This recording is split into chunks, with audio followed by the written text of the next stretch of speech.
ಸಮರ್ಪಕ ವಿದ್ಯುತ್ ಪೂರೈಕೆಗೆ ಆಗ್ರಹಿಸಿ ಕುಮಟಾ ತಾಲೂಕಿನ ಮೂರೂರು ಗ್ರಾಮಸ್ಥರು ಹೆಸ್ಕಾಂಗೆ ಮನವಿ ಸಲ್ಲಿಸಿದ್ದಾರೆ.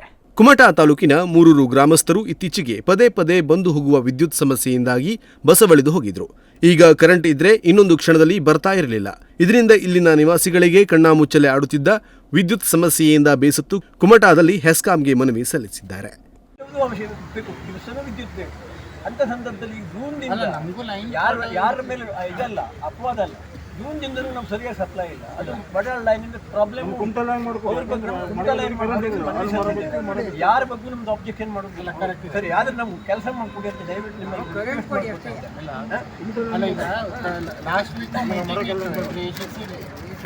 ಬಂದಿದ್ರು. MD ಆಫೀಸಲ್ಲಿ ಇದೆ ಪ್ರಯಾರಿಟಿ ಏನೇ ಏನು ಬಜೆಟ್ ಬರ್ತಲ್ಲ ಪ್ರಯಾರಿಟಿಲಿ ಇದೆ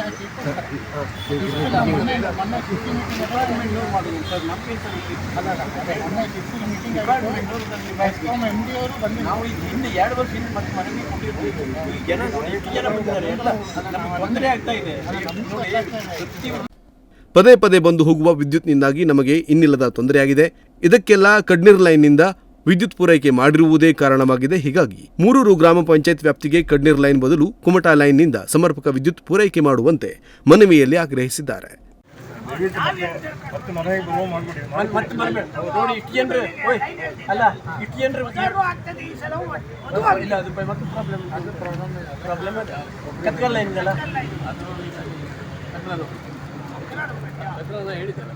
ಅಲ್ಲ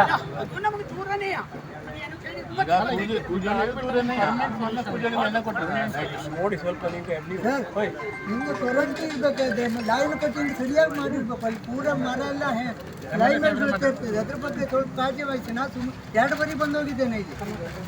ಗ್ರಾಮಸ್ಥರ ಮನವಿ ಸ್ವೀಕರಿಸಿದ ಹೆಸ್ಕಾಂ ಅಧಿಕಾರಿಗಳು ಇನ್ನೂ 15 ದಿನಗಳಲ್ಲಿ ಸಮಸ್ಯೆ ಬಗೆಹರಿಸಿಕೊಡುವುದಾಗಿ ಹೇಳಿದ್ದಾರೆ.